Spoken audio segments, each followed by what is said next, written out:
आज की कड़ी में हम याद कर रहे हैं भारत के लौह पुरुष सरदार वल्लभ भाई पटेल को। उनका निधन 15 दिसंबर 1950 को हुआ था। तेरी हो बात जन जन का साथ, तू लौह पुरुष कहलाता।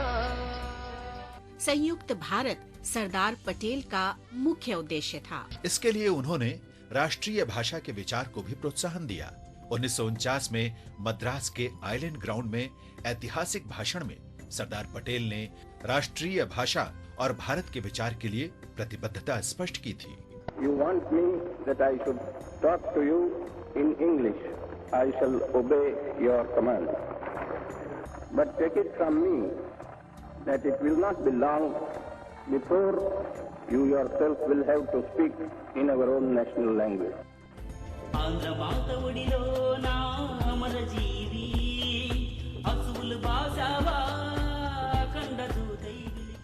हम गांधीवादी स्वतंत्रता सेनानी पोट्टी श्री रामुलु को भी श्रद्धांजलि अर्पित कर रहे हैं। 1930 में नमक सत्याग्रह में भाग लेने पर श्री रामुलु को जेल जाना पड़ा। बाद में उन्होंने व्यक्तिगत सत्याग्रह और भारत छोड़ो आंदोलन में भी भाग लिया। उन्हें 3 बार जेल भेजा गया।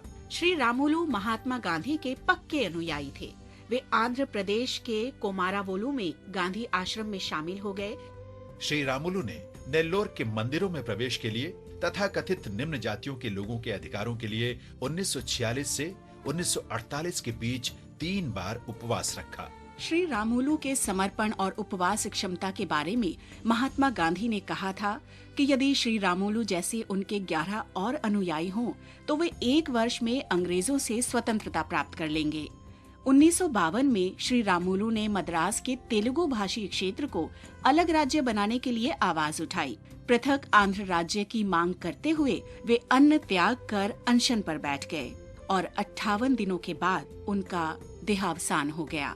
आंध्र प्रदेश के नेल्लोर जिले का नाम उन्हीं की स्मृति में रखा गया है। महान देशभक्त पोट्टी श्री रामुलु को शत शत नमन।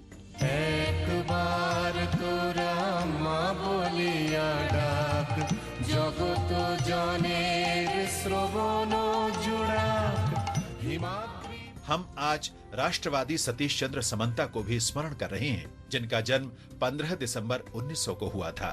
उन्हें भारत छोड़ो आंदोलन के दौरान पश्चिम बंगाल के तामलुक में समानांतर ताम्रलिप्त जातीय सरकार के गठन का श्रेय भी दिया जाता है। स्वतंत्रता संघर्ष में शामिल होने के लिए सतीश चंद्र ने बंगाल इंजीनियरिंग कॉलेज में दूसरे वर्ष से ही पढ़ाई छोड़ दी।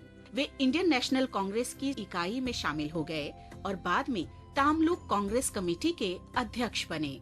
ताम्रलिप्त जातीय सरकार की स्थापना 17 दिसंबर 1942 को हुई थी और सतीश चंद्र जून 1943 में गिरफ्तार होने तक उस सरकार का कामकाज संभालते रहे। समानांतर सरकार सितंबर 1944 तक चली और उसने स्कूलों को अनुदान दिए और सशस्त्र विद्युत वाहिनी का गठन किया। स्वतंत्रता के उपरांत सतीश चंद्र समंता 3 दशक से अधिक समय तक संसद सदस्य रहे। उन्होंने पूरा जीवन जन सेवा के लिए समर्पित कर दिया था। महान भारतीय को हमारा शत शत नमन।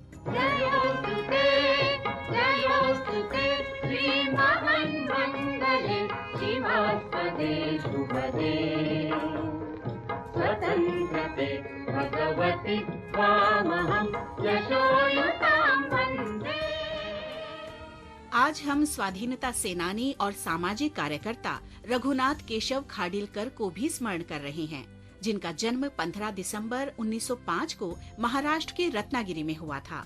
खाडिलकर 1934 में स्थापित कांग्रेस सोशलिस्ट पार्टी के संस्थापक सदस्यों में शामिल थे। वे भारत के स्वतंत्रता आंदोलन के दौरान 1930 और 1940 के बीच कई बार जेल गए। स्वतंत्रता के उपरांत खाडिलकर ने 1948 में all India peasants and workers party की स्थापना में सहायता की।